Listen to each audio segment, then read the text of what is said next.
Bismillah ar-Rahman ar-Rahim. From this session on, we will elaborate more on the basic concepts of the evolution of the languages that we know today. Session 1. From the body to the human tongue, how communication begins. When we think about a human communication, we often begin with language. We talk about languages, their differences, their histories, their origins. But starting there hides a deeper issue. Human beings did not begin by speaking a language. They began by being capable of communicating, whether in symbols, in sounds, whatever. And that distinction matters. Before any language existed, before any structured system of speech, there was a human being with a body that could hear, a mind that could recognize patterns, and an ability to connect sound with meaning.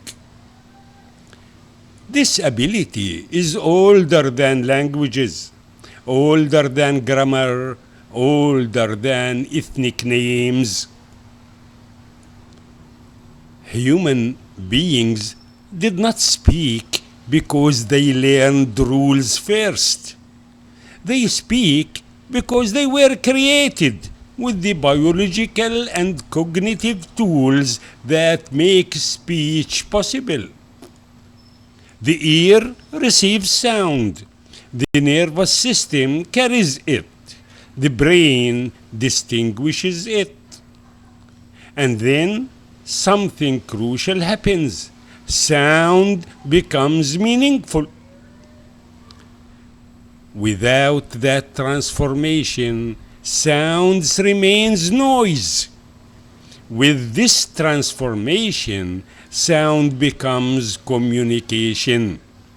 And this is where the human story truly begins. The tongue, in this sense, is not merely an organ in the mouth. It is a living system that brings together the body, the mind, and the social world. A tongue does not exist inside an isolated individual. It lives inside a group. It requires shared understanding.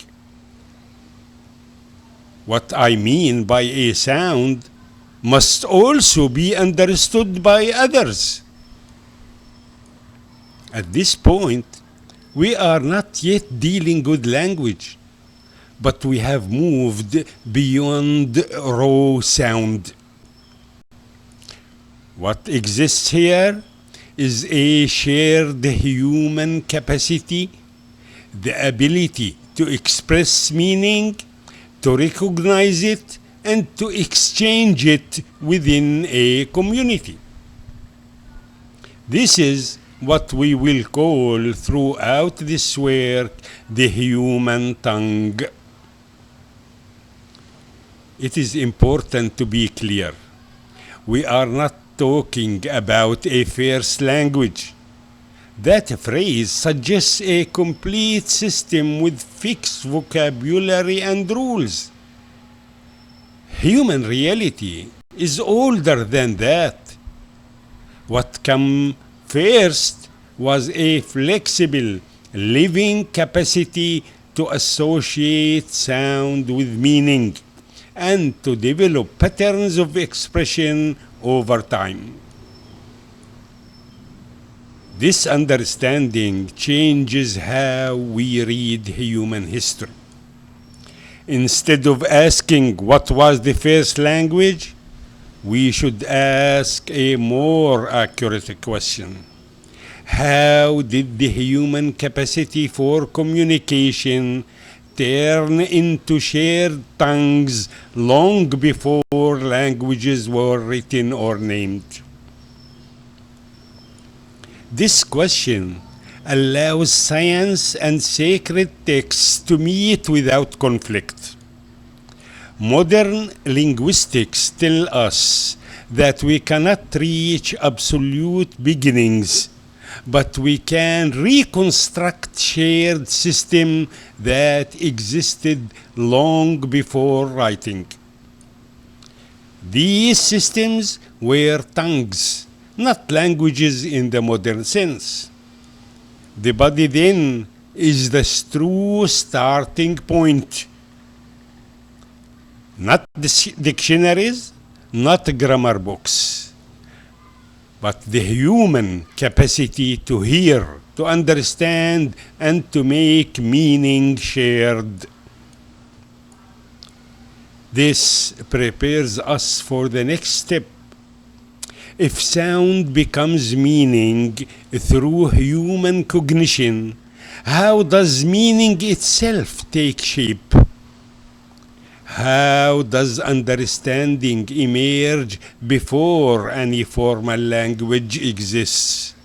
This is where we will turn next to the other session. Thank you. See you again.